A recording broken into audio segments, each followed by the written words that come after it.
Hello everyone, this is Tom from Los Angeles. I hope you are well. So here we are. This is my first video about Canto number 1, first of 100 cantos of the Divine Comedy by Dante Alighieri.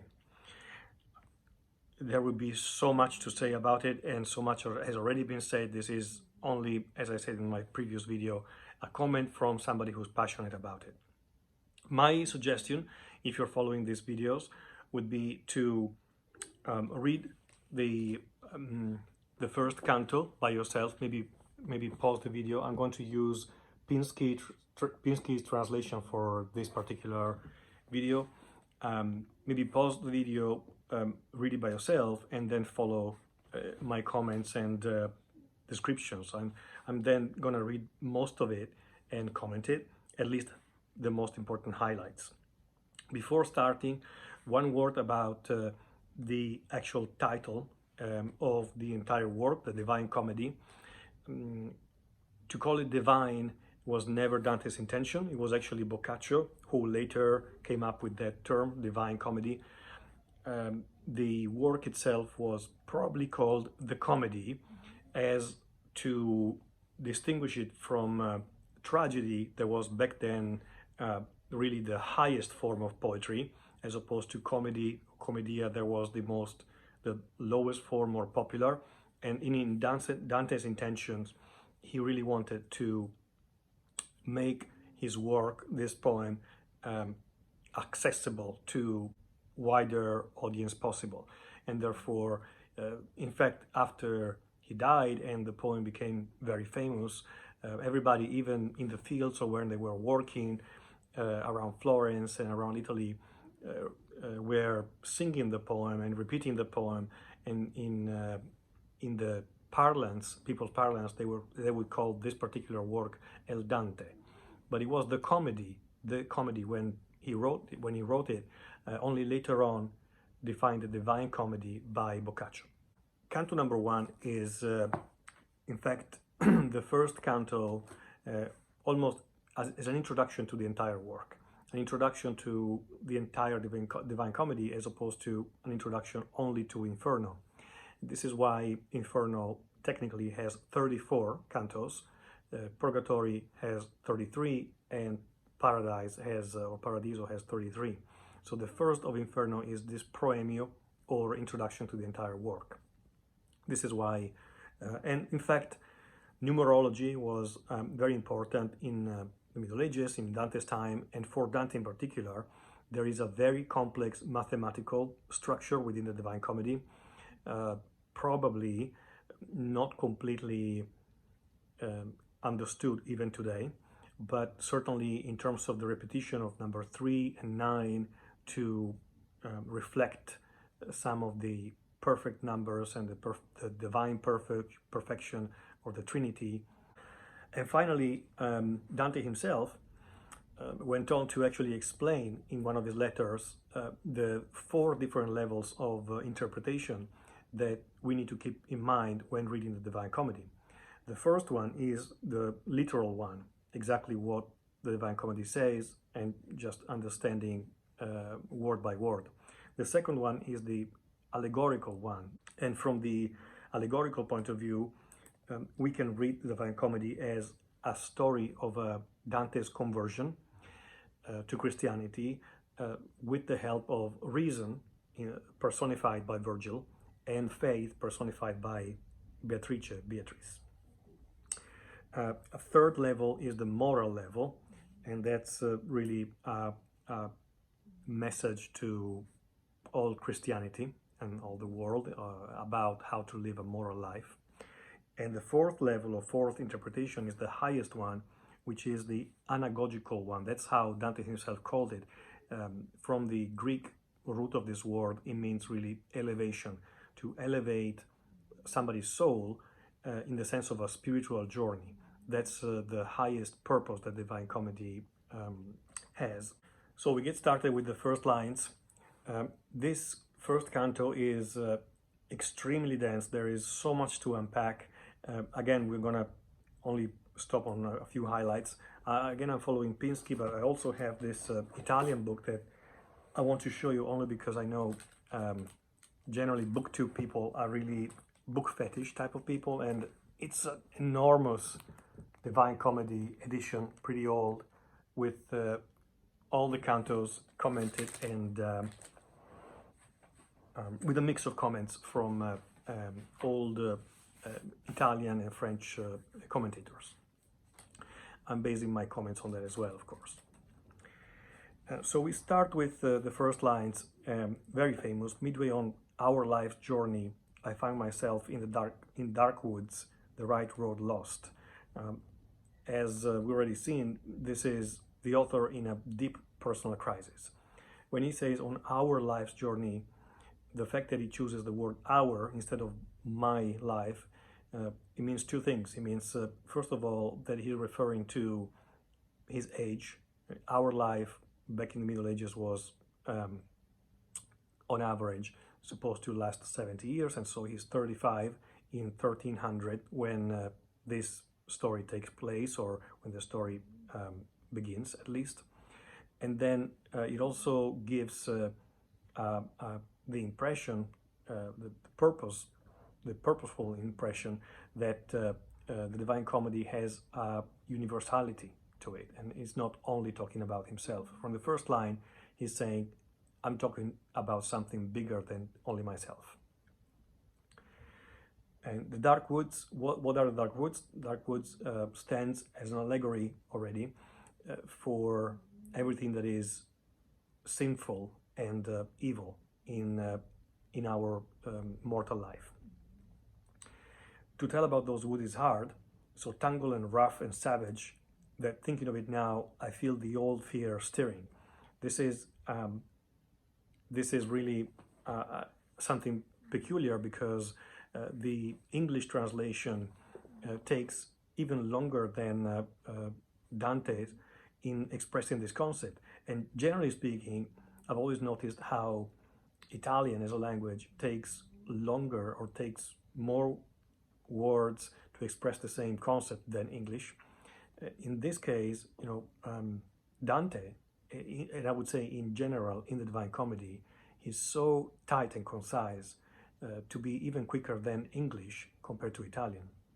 So the sentence that thinking of it now, I feel the old fear stirring, is rendered by Dante in the very quick che nel pensier rinnova la paura.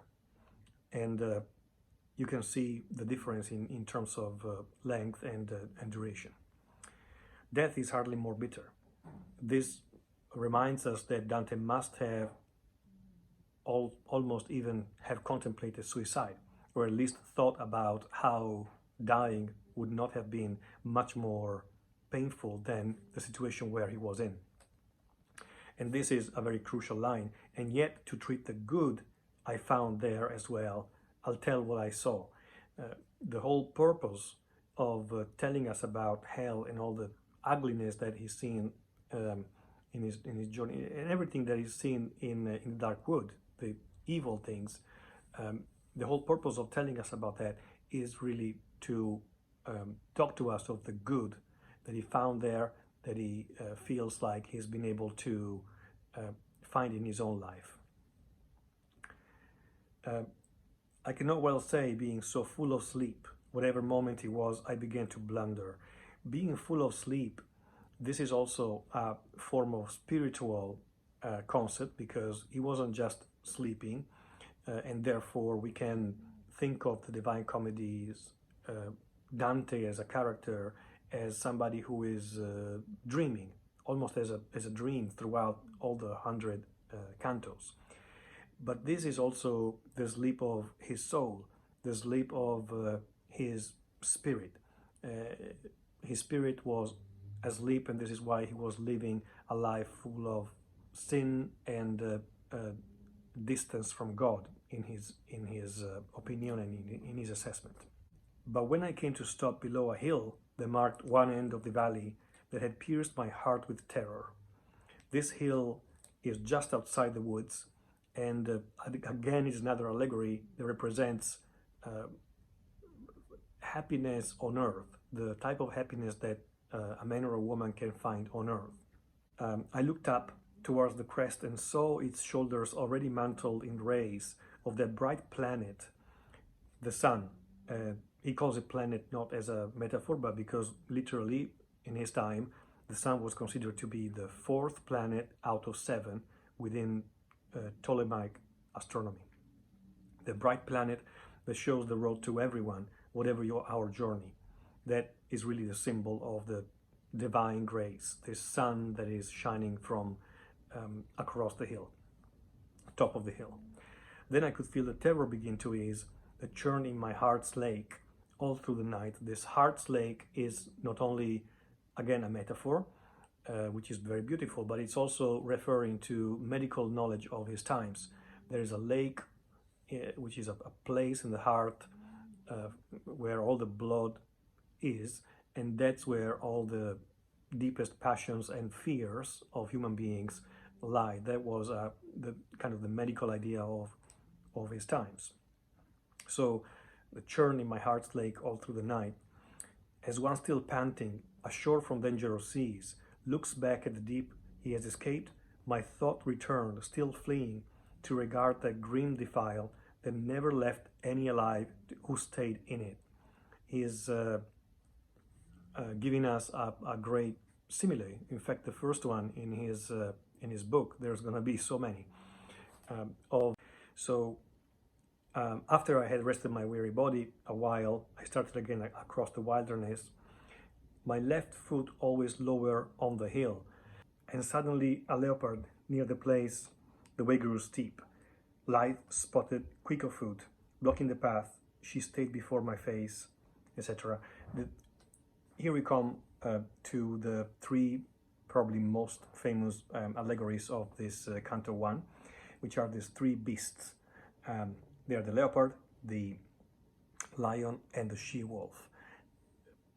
There is a consensus overall that from a spiritual point of view for Dante, they represent the leopard, lust. There's a minority who actually thinks that the leopard represents envy instead of lust, the lion, pride, and the she-wolf, greed in general. At the same time, there is also a broader, let's say, significance, or maybe historical significance behind these 3 beasts, and this refers very much to the reality where Dante was living in his times, and the powers that be in his times. And under that reading, the leopard would signify the Florence, which was torn between the whites and the blacks, and this white and black motif would be represented in the colors of the leopard, the color of the leopard skin or fur. The lion will represent the royal French powers, so the royals of France, and the she-wolf will represent Rome in the sense of the church and the Pope, who was in Rome and had so much temporal power in those times. Now, the fact that in the English translation here the leopard is called in the female sense, like it's saying, "Life spotted quick of foot, she stayed before my face."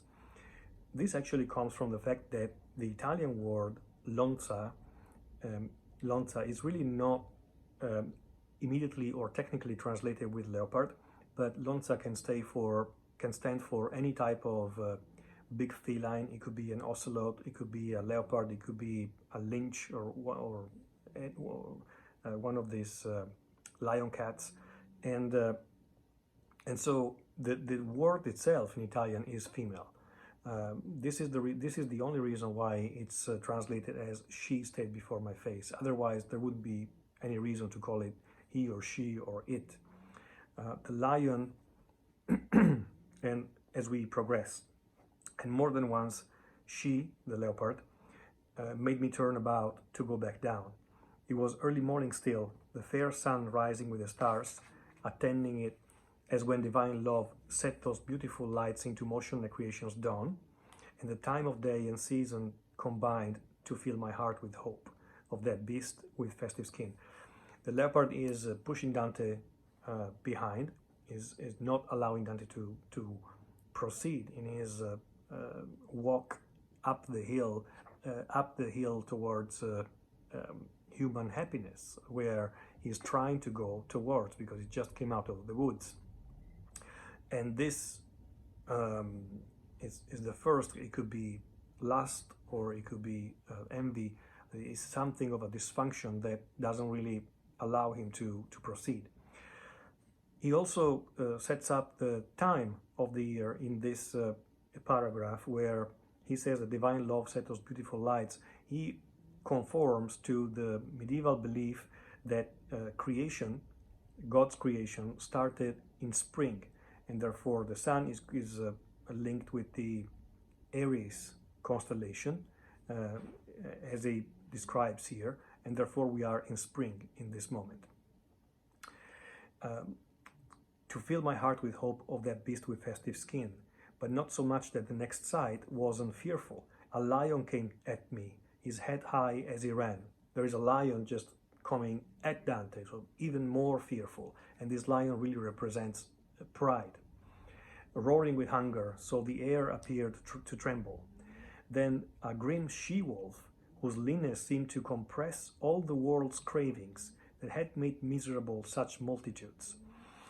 Here, it's really clear how Dante, yes, he is referring to the spiritual sin of greed, but at the same time, in the next lines as well, we can see how he is passionately angry at this she-wolf.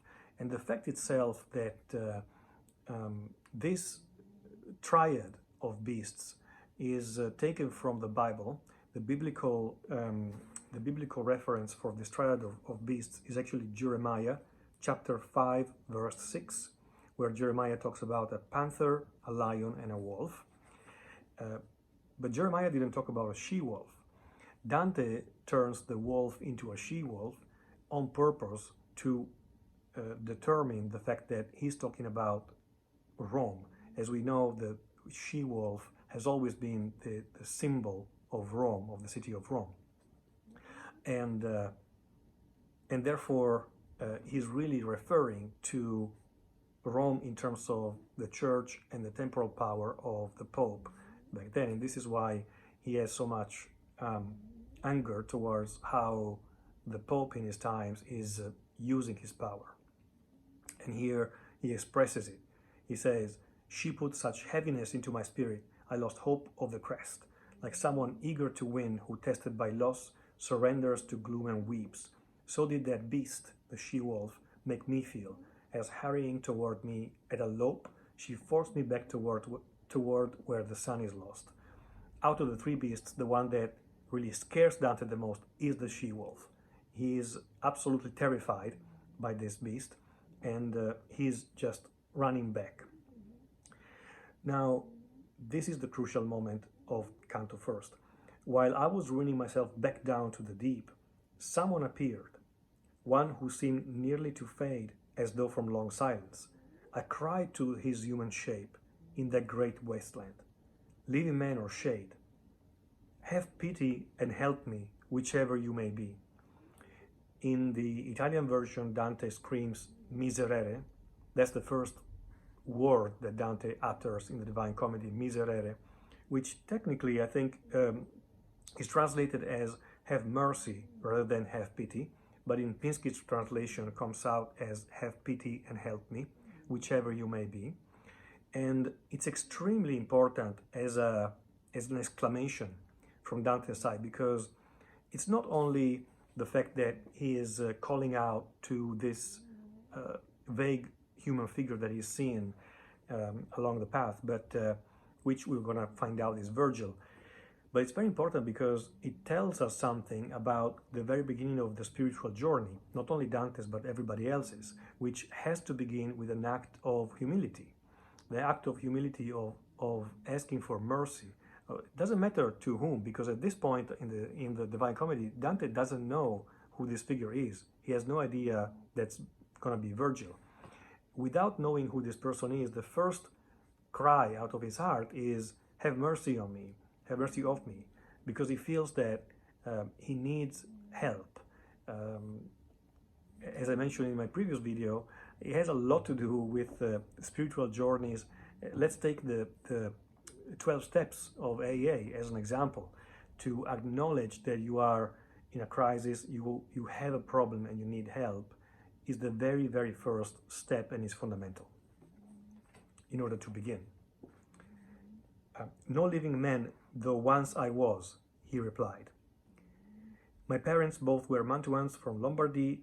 Here Virgil introduces himself. He says that he's the famous Virgil. He was born sub Julio, under Julius Caesar when he was born, and I lived in good Augustus, Rome, and during his life Augustus was the emperor of Rome, in the day of the false gods who lied, obviously the pagan gods that Virgil worshipped. A poet, I hymned Anchises' noble son, which is Aeneas, who came from Troy when superb Ilium in its pride was burned. He's referring obviously to the Aeneid, which is the poem that above any other poem Dante adored. He adored the Aeneid and he adored Virgil as a poet. Dante expresses his surprise. Then, are you Virgil? Are you the font that pours so overwhelming a river of human speech? He's going crazy with surprise and joy at this point, Dante, because it's as if we met our I don't know, favorite celebrity. He was the absolute most loved poet for Dante, Virgil, and he expresses that love here. He also says, the graceful style whose model has done me honor, acknowledging that he modeled his own style, poetry style, along the lines of Virgil, or at least using Virgil as a base. See this beast driving me backward, he's referring to the she-wolf. Help me resist, for she makes all my veins and pulses shudder. A translation note here, instead of all my veins and pulses shudder, the Italian version says, what is shuddering are the veins in my wrists, in my pulse, the veins in my wrists. So it's a little bit different. This beast, the cause of your complaint, lets no one pass her way, but harries all to death. Her nature is so malign and vicious, she cannot appease her voracity, for feeding makes her hungrier. Many are the beasts she mates. We can really see here, this is Virgil speaking, but obviously it's Dante writing, and we can really see here the passion, the hate that Dante had for the church. He's talking about the she-wolf, and therefore Rome, and therefore the Pope. Being very careful about what he's saying as well, because obviously the Pope was still around. Many are the beasts she mates. There will be more, until the hound comes who will give this creature a painful death. Until the hound comes is one of the many prophecies within the contained Divine Comedy. However, it's the only prophecy that refers to a time after or in the future of the time when Dante is writing. Many other prophecies are prophecies that happened, that refer to moments before the time when Dante is writing. But this one is the only one for the future. And while there is no clarity about who exactly this hound will be, there is a general sense that it will be somebody of great moral standing, maybe a new emperor or even a new pope, who will turn the political scenario in the Italian peninsula, let's call it. It obviously was not a country yet, was still very fragmented, and turn things towards a good government and for the best, instead of the corrupt, powerful people that they were governing in Dante's times. He will be fed by wisdom, goodness and love, high moral standing. Born between Feltro and Feltro, he shall restore Low Italy, as Nisus fought to achieve, and Turnus, Euryalus, Camilla and the maiden, all dead from wounds in war. These names are all taken from the Aeneid, from Virgil's poem, and they refer to characters of the Aeneid who were all dead in the war between the Trojans and the Latins. Therefore, I judge it best that you should choose to follow me, and I will be your guide, away from here and through an eternal place. This is really Virgil announcing his role as mentor. And not only that, but also Virgil is giving us almost a description of what the Divine Comedy is going to be about. Again, to the point that this is the proemio, or the introduction, not only to Inferno, but to the entire work. And this is the summary that Virgil gives Dante. To hear the cries of despair, and to behold ancient tormented spirits as they lament in chorus the second death they must abide. We're gonna go to hell, basically. Then you shall see those souls who are content to dwell in fire because they hope someday to join the blessed. This is purgatorio, purgatory. Toward whom, if your ascent continues, your guide will be one worthier than I. A guide worthier than Virgil. He's referring to Beatrice, who will replace Virgil as Dante's guide to take him up and to guide him up to paradise, to Paradiso. When I must leave you, you will be with her.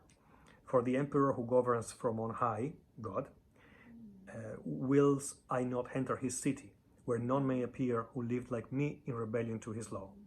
Because Virgil technically is in hell for having worshipped pagan gods, is not allowed in paradise. His empire is everything and everywhere, but that is his kingdom, his city, his seat of all, paradise.